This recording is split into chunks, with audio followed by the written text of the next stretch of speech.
সাংবাদিক বন্ধুরা আসসালামু আলাইকুম।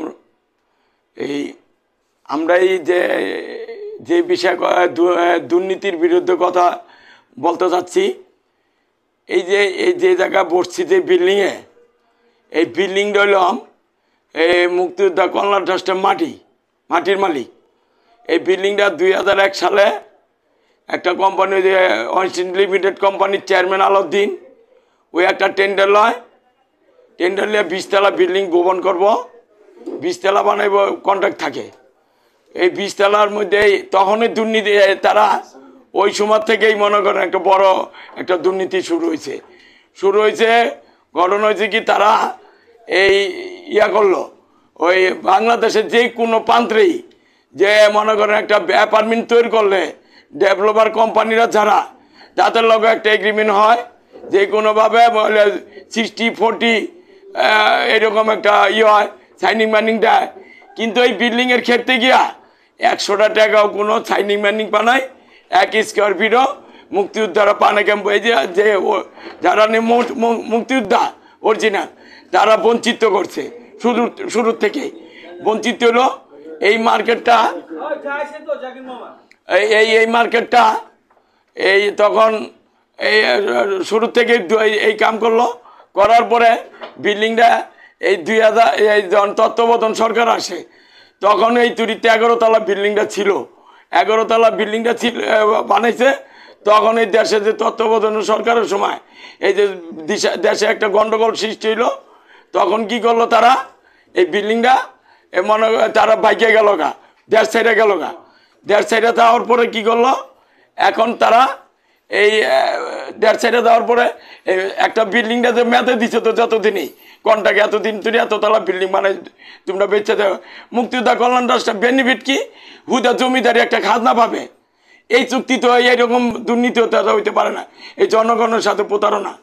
যাক, এইটা গেল ওই এখন গেল গা। যাওয়ার পরে বিল্ডিংয়ে যখন ওদের কন্ট্রাক্ট বাতিল হয়ে গেল গা, আগের এগ্রিমেন্ট যে কন্ট্রাক্ট বাতিল হয়ে যাওয়ার পরে মুক্তিযোদ্ধা কল্যাণ ট্রাস্ট 284 কোটি টাকার একটা ক্ষতিপূরণী মামলা করে মুক্তিযোদ্ধা কল্যাণ ট্রাস্ট আলাউদ্দিন ডেভেলপারের বিরুদ্ধে।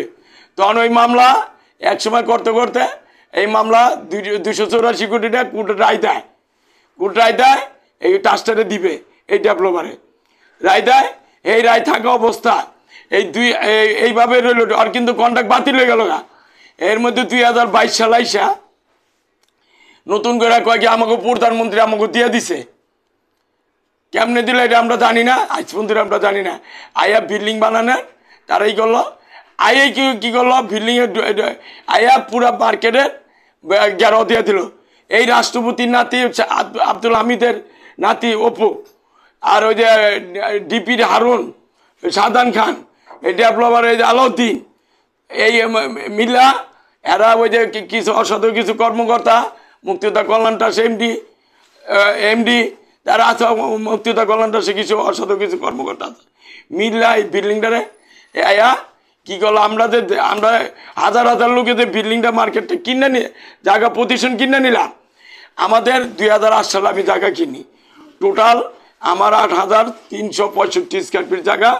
এটা হইলাম আমার নামে, আমার বাতিদির নামে, আমার শালার নামে জায়গার কিনি, 3 নামে জায়গাটি আমার।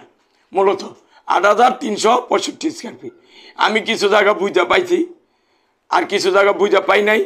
10 তলায় যে জায়গাটি আমার বুঝাই দিছে, বুঝাই দেওয়ার পরে এই জায়গা 2022 সালে আইসা আমরা বুঝাই দেওয়ার পরে আমরা কি করলাম, 2008 সালে কিনলাম। 2008 সালে কেনার পরে 2012 সালে আমাদের বিল্ডিংয়ে এই মুক্তিযোদ্ধা যে খাজনাটা পাবে ওরা চুক্তিপত্র দিল। দেওয়ার পরে আমাকে ভাড়া স্টার্ট হলো সবাই মিলা।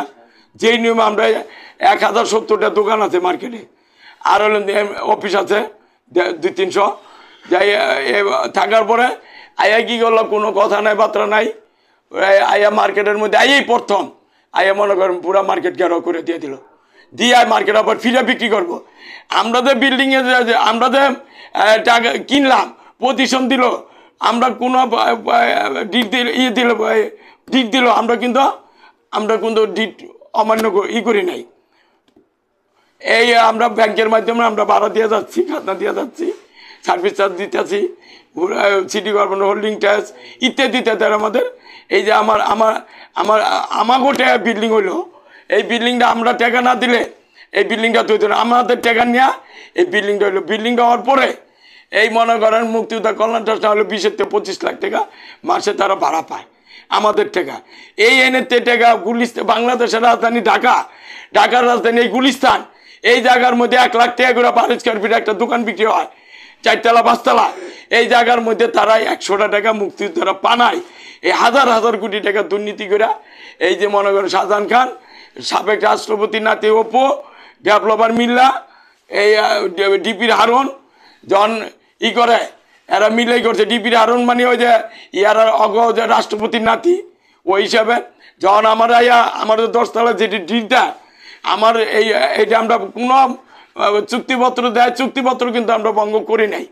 আমি রানিং মাস্তুরি আমি ভাড়া দিয়ে যাচ্ছি। আমি 2022 সালে আসার পর আমার কি করলো, বিনা নোটিশে বৃহস্পতিবার দিন আইসা আমার ভাঙচুর করে এই বিল্ডিং আমার আমরা 10:30 ধরে রাত্র এই আমার বাড়িতে ছিল, অফিস খোলা ছিল। এরপরে এই মনে করে আমাদের ভাঙচুর করে কোটি কোটি টাকার মাল লুটতারাজ করে নিয়ে যায় 3 দিন ধরে। কি করলো, পরের দিন যে আমি যে আসবো, আমার আসারও কোনো ক্ষমতা নেই। আমার রাষ্ট্রীয় কামে মান্নানগঞ্জ বাধা দিতে পারে, এই কথাকে জিডি করে প্রশাসক আজাদ, এই আজাদের একটা জিডি করলো, জিডি করে জানি আমি নাইতে পারি, আইলে আমার অ্যারেস্ট হইব। যখন আমরা ভাঙচুর করে আমি থানায় গেলাম ধরে, ভাঙচুরের শব্দ পেয়া, পরের বৃহস্পতিবার এক বৃহস্পতিবার তালা মারলো, পরের বৃহস্পতিবার ভাঙলো। ওসি সালাউদ্দিনের কাছে গেলাম, যাওয়ার এই আগে ডিডি অফিসের কাছে গেলাম, যাওয়ার পর আমি গেলাম একটা বাহিনী ঢুকছে ওই হল গুলিস্তান শপিং কমপ্লেক্সে, আমার বাহিনী ভাঙ্গার লুটতারাজ করতেছে। তখন ডিডি অফিসার নিয়ে গেল ওসি সালাউদ্দিনের কাছে। নেওয়ার পরে ওসি সালাউদ্দিন আপনি কি, আমি ওই বিল্ডিংয়ের পজিশন হোল্ডার, এই যে আমার চুক্তিপত্র আছে। এই ডিডি অফিসারে ধমক দিল, এই বিষয় দিয়ে আইব গাড়িতে ঢুকাইবা, কোনো কথা নাই। এই কথাগুলো মতন আমি ডরে থানাতে বাইরে গেলাম। আমি পরে আদালতে যাবো, আদালতে এটা হইলাম বৃহস্পতিবার রাত্রের ঘটনা। শুক্র শনি 2 দিন বন্ধ। আদালতে গেলাম, আদালতে মনে করেন মামলা রবিবারে গেলাম, শুনানির ডেট দিল 1 সপ্তাহ পর। আবার পরে 1 সপ্তাহ পর গেলাম, শুনানির ডেট দিল 2 মাস পরে। মানে এর মধ্যে আমার সব ছাপা করে ব্যাংকে চুরা যা আছে তাস করে নিয়ে গেছে। আমি পজিশন মনে করে আমার বেদখল করে দিল। আমি পরে জানমালের নিরাপদ চাইয়া প্রধানমন্ত্রী তুরি, আমি বিভিন্ন স্বরাষ্ট্রমন্ত্রী, ডিসি, যত জায়গা 8-10 জায়গায় আমি জানমালের নিরাপদ চেয়ে আমি আবেদন করি। এই জানমালের নিরাপত্তায় আমি তারপরে এটা তো পাই নাই। আদালতের বারিন্দা ঘুরে অনেক মামলা যাই, পরে ভাঙচুরের মামলায় যাই, ভাঙচুরের মামলা করলো। ভাঙচুরের মামলা করার পরে এই মামলা কি করলো, দিল আর পিপিআই রে দিল তদন্ত রিপোর্ট। তখন তদন্ত রিপোর্টটা গেল, তদন্ত রিপোর্টটা দিল পিপিআই রে দেওয়ার পরে তদন্ত এই মনোজ কুমার হইলাম পিপিআই প্রধান, এই শাহজাহান খান 3বার গেছে মনোজ কুমারের কাছে মামলাটা ফাইনাল রিপোর্ট দেওয়ার জন্য, মানে আমার বিপক্ষে দেওয়ার জন্য। আমি যে মেজবাউদ্দিনে যে পিপিআই যে অফিসার, সে তারে আমি বললাম স্যার আপনি ইত্যাদি সব জানেন স্যার, আপনার ডকুমেন্টের বাইরে যদি আপনি রিপোর্ট দেন স্যার, আমি কিন্তু স্যার আমি আইনগতভাবে ব্যবস্থা নিব স্যার, আপনি সব জানেন। আমার বলল না মানন সাহেব, আপনি যা ডকুমেন্ট আছে ডকুমেন্ট অনুযায়ী আপনি পাইবেন, আপনি রিপোর্ট পাইবেন। আমার চাকরি করি খাইয়া দেখ না কি করো, আমি ওই চিন্তা করি আমি দিব, কিন্তু তবে যখন রিপোর্ট দেয় তখন ওই সময় আমার একটা বললো তো ভাই আমি 2টা জিনিস পারলাম না, 2টা আসামি। একটা আসামি হলাম এমডি, যে ঘটনা ঘটাইছে আসামিটা আমি যদি আর চার্জশিটে নাম দেই তখন কি হইব, মন্ত্রণালয় পারমিশন লাগে। সে আমার তো বড় অফিসার, তার নামটা মন্ত্রণালয় পারমিশন আমি আনতে গেলে আপনার মামলাটা আমি চার্জশিট নাও দিতে পারি, যে অবস্থা চাপাচাপি, এই নামটা বাদ দিয়ে দিছে। আর একটা যে আমার যে আগে বাড়াইতে ছিল সাই করে নাম, ওর ভাই একটা এসপি সিআইডির, এই অর্ডার তবদির করিয়া এসপিটি দিয়া ওর নামটা বাতিল করাইছে। 2টা নাম বাতিল দিয়া সম্পূর্ণ চার্জশিট আমার দিছে।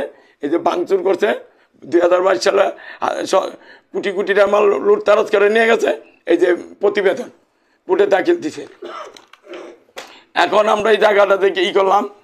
এখন এই যে ওদের ক্ষমতাটা কি, এই যে এর মধ্যে ছাত্ররা আছে, এই যে আলাউদ্দিন, ও তো হাজার হাজার কোটি টাকার মালিক। এই যে এই বিল্ডিংয়ের টাকা নিয়ে কক্সবাজার সিপিএলের মালিক ওই এই বিল্ডিংয়ের মধ্যে আইসে 1,60,000 টাকা না 40,000 টাকা একটা গাড়ি লয়া, সে অনেক না হলে 20-30 হাজার কোটি টাকার মালিক।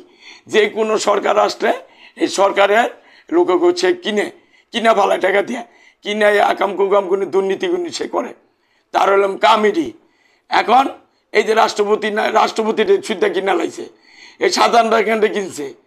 এই যে ডিপির হারুন ওই যে রাষ্ট্রপতির আত্মীয়, ওই হিসাবে এই যে ওসি সালাউদ্দিনের কাছে যখন যাই, তখন এগুলো বা আমরা যে ভিতরে ঢুকাইতে চাইল, তখন আমি কি করি, আমি এই বিষয় এই সিকিউরিটি ছেলে যে ঘটনা হয়েছে আমি লিখিত ওসির ঘটনাটা জানাই। আমি অন্য কোনো বিচার পাইনি। ওসি সালাউদ্দিন এটার সাথে জড়িত, নইলে কীভাবে আমার ভিতরে ঢুকাইতে চাইলো। আমি আইনের কাছে গেলাম, আইনের না পাই আমার আর উল্টা ভিতরে ঢুকাই দিব।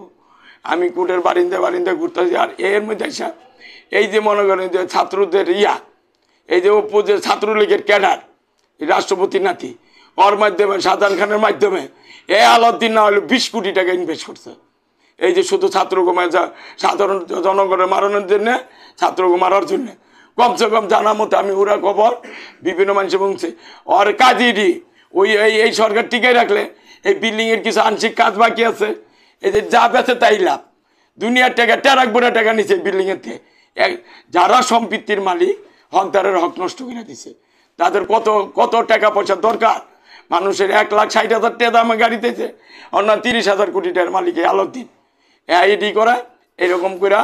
এই যে মনে করেন এই যে আনসার বাহিনীর মধ্যে আইসা শুনতে পারছি, আনসার বাহিনীর মধ্যে তারা ভালো একটা টাকা ইনভেস্ট করছে এই উপর মাধ্যমে।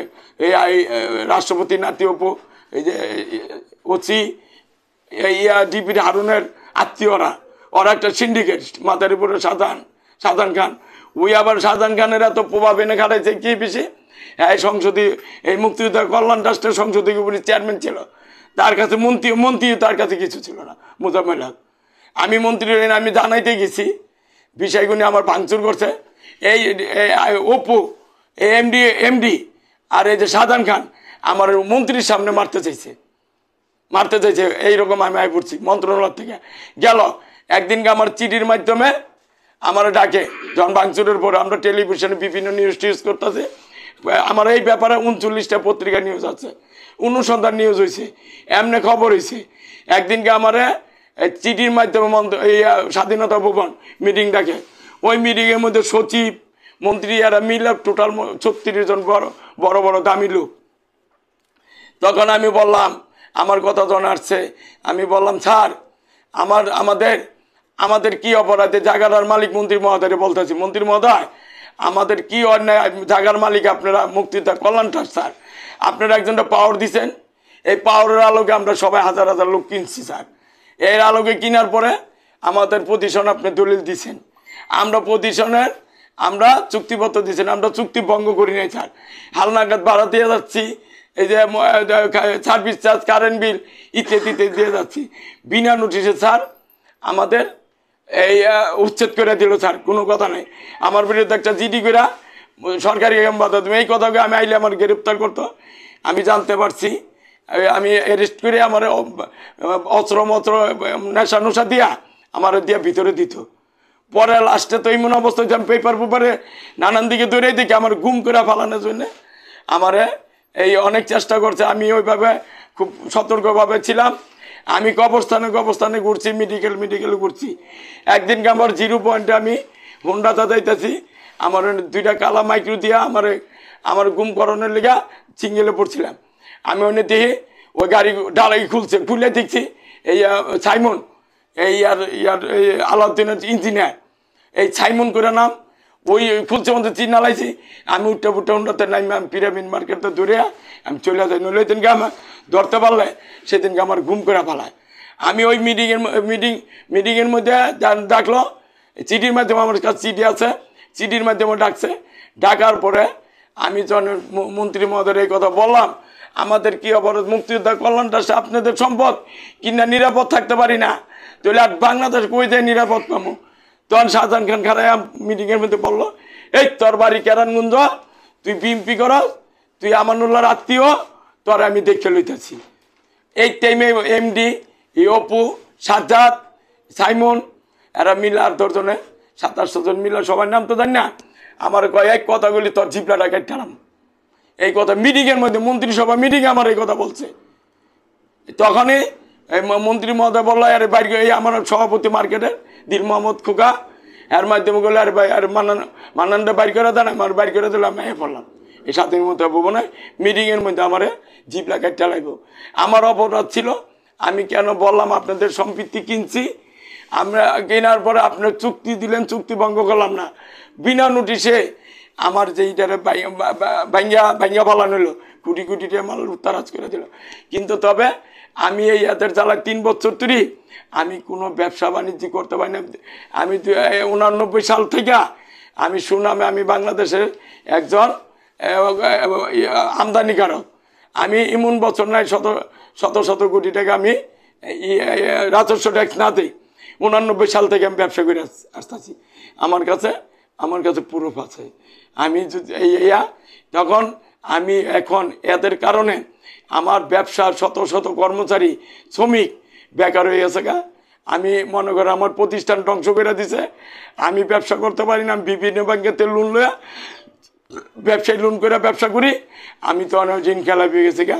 এক ব্যাংকে আমার 70 কোটি টাকা পাবে, এক ব্যাংকে 3 কোটি টাকা পাইব, 73 কোটি টাকা আমি ঋণ খেলাবি। আমি ঋণে মাথাত ঘুরতেছি। আমি আমার যদি এই প্রতিষ্ঠান যদি আমি ঠিক না করে পাই, আমি আরও এমনি তো গেছি, এমনি আমার চলার কোনো সংসারে চলার আমার কোনো কায়দা নাই। এখন আমি এই অবস্থা আছি। আমার যে অফিস, আমার কি অপরাধ ছিল? আমরা 10 জন যে নিয়মে কিনছে, এরা পাওয়ার দিচ্ছে, আমি কিনছি ওইভাবে, আমার সব আছে, একটি মিনিমাম হালনায় সিটি কর্পোরেশন হোল্ডিং ট্যাক্স আছে। এই হালনাগাতে এই মাসে আমি ভাড়ার টাকা দিছি। আমার মনে করেন উচ্ছেদ করে দিল। কি আমার অপরাধ কি দেশে? আমার চাওয়া পর আমার অফিসটা বুঝাই দেও।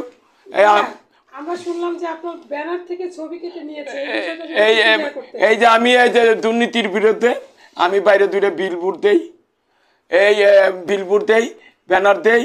এই ব্যানারের মধ্যে আমি এই দুর্নীতির বিরুদ্ধে যা যা আছে আমি এটাও কিছু এই যে মামলা করছি এটি দিয়া। এখন এই যে 20 তারিখ, গত মাসে 20 তারিখ আসে, এই 20 তারিখে আমি করি কি, আমি জায়গা 3টা আমার যে জায়গাটি কেসি গেট লাগাইতে আসি। কেসি গেট লাগাইতে আসলে করি কি, এই শাহিন একটা করে নাম, এই ওদের আলাউদ্দিনের লোক, এই অজ্ঞ বাহিনীর লোক, ওরা দালালি ফালালি করে ওদের একটা চক্রর লোক আছে। এরা কি করলো, শাহিনে 1,500-200 লোক লয়ে আইসা আমারে বলল, এই ওর পোলা পাইনি, ওরা কইতে মাটির সাথে মিশাই দিব, আর আমার এই কেসি গেট লাগাইতে গেলে 50 লক্ষ টাকা দিতে হইব চাঁদা, না দিলে কেসি গেট লাগাইতে পারব না। তখন আমি ডরে করছি, আমি কথা বললে আমার মাইরা ফালাইতো। আমি আর কথা বলতে পারি নাই। কতক্ষণ পরে আমি 9ম তলা, আমাদের একটা অফিস আছে, আমি এনে পয়সা থাকি। কতক্ষণ পরে কে বা কে জানি না, এই আর্মি আসে। আর্মি আসার পরে আমার ধরে যায়, যাওয়ার পরে আমার কাগজপত্র সম্পন্ন নিয়ে যায়। আর্মি কাগজ দেখা পরে যে ফোন দিছে, এই যে জিবলা কাটতেছে যে প্রশাসক সাজ্জাদ জিবলা কাটতে চাইছে, এই অপুর বন্ধু, এই রাষ্ট্রপতির নাতি, ওর বাড়ি এলাম জামালপুর। ওই লোকে ফোন দিছে, পরে জানতে পারলাম। ফোন দিয়া আর্মি পাঠাইছে। পাঠানোর পরে আর্মি আবার পরে কাগজপত্র দেখে ফোন দিছে, কই আপনি? তখন আমার জিজ্ঞাসা করে কইছে, স্যার আমি গাজীপুর আছি। মান্নান সাহেবের কাগজপত্র দেখে বললাম, মান্নান সাহেবের তো জায়গার মালিক তো মান্নান সাহেবের কাগজপত্র থেকে আপনি কই? পরে ফোন মনে কি কইছে না কইছে আমরা জানি না। পরে বলে গেল, পরে সিদ্ধান্ত আসে 10 তলা যে অফিস, কেসি গেটে তালা মারার কথা। যে তালা মারার সিদ্ধান্ত আসলো 10 তলায়, 10 তলায় তালা মারার কথা সিদ্ধান্ত আসলো। তখন কি করলো, তখন বিভিন্ন মানুষে আসলো। আসার পরে পরে গেলো একজনের লিগে দুইজনের লিগে আমাকে ব্যবসা ক্ষতি মানবিক বিহারের 10 তলায় তালা মারা হইলো না। এটা এইভাবে রইলো। 11 তলা নিষেধাজ্ঞা আছে। নিষেধাজ্ঞা থাকা অবস্থায় 11 তলায় এই তালা আর্মির উপস্থিতিতে তালা মারা হইলো। তালা মেরে দেওয়া হইলো। এই তালায় কি করলো ইদারিং আইসা তালার জায়গায় তালা আছে, আপনারা যাই দেখতে পারেন। আর্মির উপস্থিতিতে আমি ছিলাম, আর্মির উপস্থিতিতে তালা মারাইছে। জানাম আর্মি অফিসারের নামটা আমার মুখস্থ নাই, থাকা অবস্থায় মারার পরে কি করলো, এখন এই তালার জায়গায় তালা আছে। তারা কি করলো, ওই জ্বালা মেশিন দিয়ে কাইটটা দরজা আর ওই পাট কইরা তাদের কাম, এই যে নিষেধাজ্ঞা রাষ্ট্রভবনের থেকে এই বিল্ডিং এর কামের নিষেধাজ্ঞা আছে, কাম করার নিষেধাজ্ঞা আমি পাই না। আমরা জানি সরকারের কাছে চাওয়া পাওয়ার মধ্যে ওই তালা ভাঙিয়ে যে কাজ করতেছে, চুরি করে কাজ করতেছে, রাত্রের দিনে মানে এখনো কাজ করতেছে। আপনি গেলে পাইবেন 11 তলায় 10 তলায় কাজ করতেছে। এখন ওই যে 16 তলায় কিছু বাকি আসলো, ওই কাজও শেষ করে ফেলাইছে প্রায়। এখন সরকারের কাছে হইলাম চাওয়া পাওয়ার মধ্যে আমি তো আগে ন্যায় বিচার পাই নাই। আমি এখন এই যে প্রধান উপদেষ্টা সহ আমি 6 জায়গায় স্বরাষ্ট্র উপদেষ্টা, দুদক, তারপরে মুক্তিযোদ্ধা বিষয়ক উপদেষ্টা, তারপরে আইন উপদেষ্টা, এমন আমি 5 জায়গায় 6 জায়গায় আমি একই লেখা আমি এই আবেদন করি আমি ন্যায় বিচার পাওয়ার জন্য। আমি কোর্টের বারিন্দা খাড়াইয়া আমি এতদিন দৌড়াদৌড়ি করছি। আমি এইভাবে এদের আমার লাগা এই আলাউদ্দিন 10 কোটি টাকা বাজেট করছে, আমার দেখে নিব আমারে অর্থ 10 কোটি টাকা কেন 100 কোটি টাকা যদি নষ্ট করে তারা আসা দেয় না। এনে থেকে টেরাক ভরে টাকা না, বিনা একটা বিল্ডিং বানাইতে 1000-1200 টাকার পার স্কয়ার ফিট খরচ, 1 লাখ টাকা করে পার স্কয়ার ফিটেছে টাকা খরচ করতে তো তার কোনো বাধা নাই। হ্যাঁ, আমরা 10 কোটি টাকা বাজেট করছে। আমি মামলা করছি কুড়ে, এই মামলার হ্যারিং এই পিপি কোডের জজ কোডের পিপি, এই মামলার বাদীর পক্ষে থাক বললাম পিপি আইন, হ্যাঁ করে গিয়ে 10 লাখ টাকা দা পিপি কিনা ফেলা আসামি পক্ষ বাদীর বিপক্ষে দেয় 10 লাখ টাকা দা হ্যাঁ কিনে লই দা কোডে করে। জি, এখন তো মনে করেন নতুন সরকার আসছে, তাই না? এখন কেনা বেচা পরে আপনি যে অভিযোগ দিয়েছেন সেই অভিযোগের বিষয়ে আপনি কি কোনো প্রতিক্রিয়া পাইছেন? না, আমি ওদের প্রতিক্রিয়া পাই নাই। আপনার দাবিটা কি? আমার দাবিটা আমি আমার এই যে ক্ষতিপূরণ নিগুণ হয়েছে, ক্ষতিপূরণ নিগুণে চাচ্ছি আদালত, এটা চাচ্ছি যে প্রধান উপদেষ্টা 5 জায়গায় দিছি, এই 5 জায়গায় আমি এই যে রিসিভ কপি প্রধান উপদেষ্টার একই লেখা, আইন উপদেষ্টার, দুদুকে, তারপরে মুক্তিযোদ্ধা বিষয়ক উপদেষ্টার এবং টোটাল স্বরাষ্ট্র মন্ত্রণালয় আমি এবং 5 জায়গায় 6 জায়গায় দিচ্ছি। মানে আপনার উপর যে অন্যায় হয়েছে, অন্যায়ের বিচার পান নাই, মাননীয় প্রধান উপদেষ্টার কাছে আপনি সেই অন্যায় আমি জি আপনার জায়গা আপনি বুঝে পেতে চান। আমি এই জায়গা বিষয় হচ্ছে কি, আমি আগে তো বিচার পাই নাই, অনেক সরকার আছে একটা ন্যায় বিচার পাওয়ার জন্য পামু করে আশা করছি। এই জন্য আমি ন্যায় বিচার পাওয়ার জন্য আমি করছি, আবেদন করছি লিখিত আকারে আমি ন্যায় বিচার পাওয়ার জন্য। আর আমি যদি আমার যত দেরি হবে ততই ক্ষতি হইব। আমার একটা প্রতিক্রিয়া চাই, আমার জায়গা আমার প্রতিষ্ঠান ফেরত দেওয়া হোক, আমার ক্ষতিপূরণী যে আছে ব্যবসা বাণিজ্য করতে পারি না, এটা আমার ক্ষতিপূরণীতে আমার ঝামেলা আমি আবেদন করছি, আমার এটা ইচ্ছাই এই যে আসামিগণেরা। জি, থ্যাংক ইউ।